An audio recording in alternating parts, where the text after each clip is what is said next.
And joining us on the Newsmaker Hotline is Jim Pethokoukis, who is a money and politics columnist and a blogger for the American Enterprise Institute, also a contributor over at CNBC. Jim, couldn't have a better day to have you here because we're trying to figure out what this sequester thing is all about. I mean, you hear on one hand, it's the end of the world as we know it. All manner of dire consequences will occur if with this sequester goes through. And then when you look at it, though, you go, really? 2 cents on the dollar and it's going to cause that much mayhem? Really?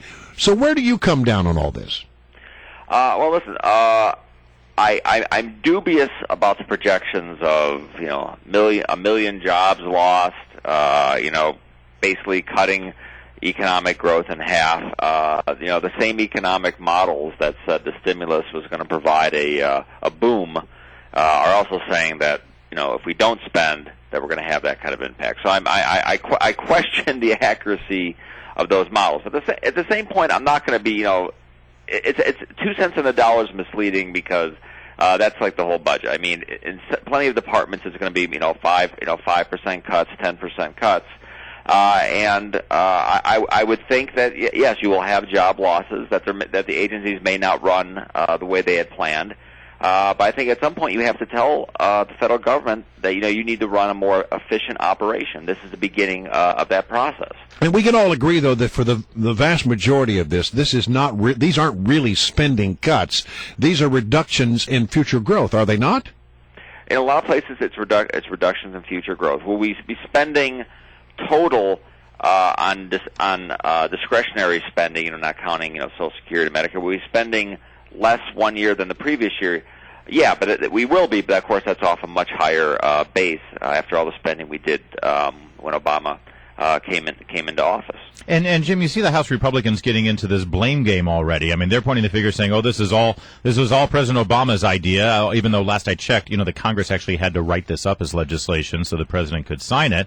And you have the Speaker Boehner standing in front of what looks like a doomsday clock, counting down to when the sequester takes place, because he's trying to shift blame to Obama. Isn't that sort of buying into the narrative that this is some dire thing that must be avoided? Right. The House Speaker he's saying, listen, it's a terrible thing. These are terrible cuts. I'm not sure that's exactly the message the Republicans want. I mean, the Republicans are supposed to listen that we can. I mean, their message, I would think, would be we have a big bloated government. There have been other times where we've cut big bloated government. The economy has not collapsed. It didn't collapse, in the 90s. You can point to other periods in history where we've actually cut spending as a share of the economy. But right, so they're trying to blame the president. I think now we know the president was, fully in on this idea, even promised that there wouldn't be tax increases as part of any kind of final deal. But ultimately, this is not really how you want to do business by either side. I mean, the way I think most people think you do business is both sides come together, they consider it, they try to make, if there's cuts that need to be made, they try to figure the best way of doing it. So across the board cuts, I'm not really in favor of. All right, Jack Lew looks like he's poised to become our next Secretary of Treasury. The vote could come down in the United States Senate tomorrow, right?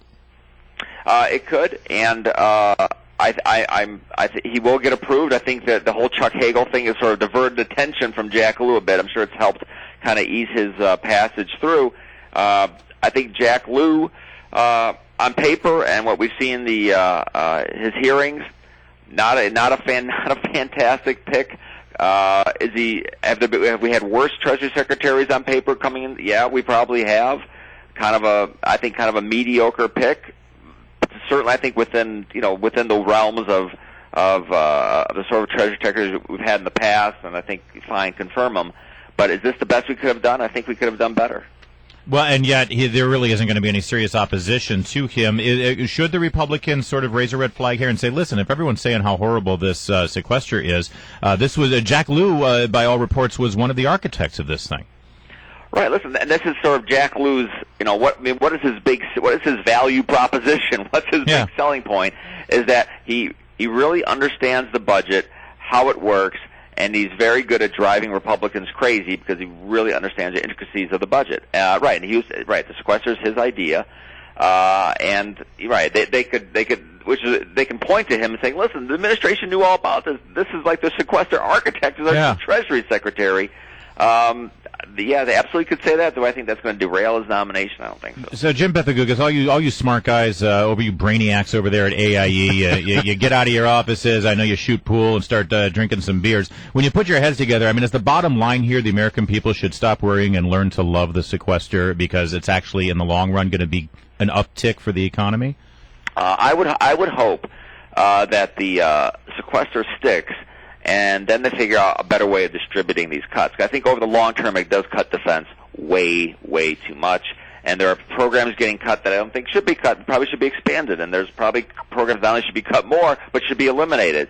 So I hope this is like the new baseline, and then they can figure out a smarter way to distribute the cuts but keep the cuts. So do you think there's gamesmanship going on here, though? I mean, that they're making the case that it's going to be all of this dire consequences are going to occur.